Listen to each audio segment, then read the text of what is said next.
iki kardeşlere. Şaire geldi şur tardı gitti. Dur buradan ararayım tardı gitti. Pervizin alkışla son. Hoşuma gelmez daimenin kargışla son.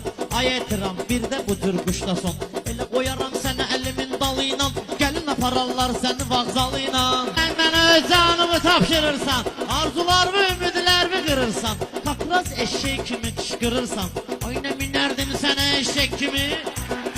Deyirəm genə deyir, Pərvizə bax üzünü tutur mənə deyir, Pərvizə bax üzünü tutur genə deyir, deyirəm nənəm xoşuma gəlir mənə deyir, nənəm sənə qurban ay sarı köynək. Bir gün gecə nənönlə şəxsən dedim, eşkimi elanı müəyyən dedim, atam mənə zəng elədi mən dedim, ata sən özün cavan olmamısan mı?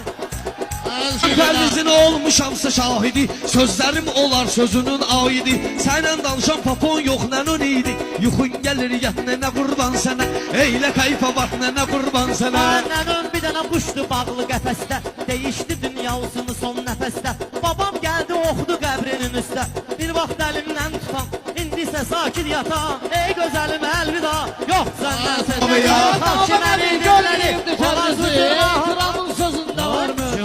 Kuşam denen tut döyün Pervizi. Talış balası kızdı kurtardı yetti. Talış balası kızdı kurtardı. Adımızı ömrü boyu batırmışam adımızı. Talış toyunda sizin ustadımızı basıttım hardan hara yüreğine verdim yara hardan hara. Ki səni çağırmıram hay eləmə, astarada gəl özünü rüsva eləmə, sən özünü bülbül əliyə pay eləmə. O baş başqa başdı, bu baş başqa baş, bu baş bomba başdı, o baş saçqa baş. Hücum eləyim etkinən müdafiə, qiymətin hələ düşməsin kafiyə, həngər üstü aç bir dənə qafiyə, bugün doydu biz atdı kəndimizdə. Gəlib məni qoxuginan, get hələ saçlar və çələn toxuginan, sənə bu yaraşar mahmuzat oxuginan, ay uzun saç qara göz, ağıllı kuklam mənim. Giden yerime ay. Əmimcığım sənətdə fərəhlənibdi, bu dağa bax gör təbi yellənibdi, əmi qızılar da Bakıdan gəlibdi, 1, 2, 3, 4, 5, 6, 7, 8. Heç kim həyatda bilməyir sabahını, bir də ki çox bilməyir günahını, adam da var ki bilməyir günahını, gəl oxuyum talışsan süzəmanı, zamanı xarubə mehbə zəmin eşləri.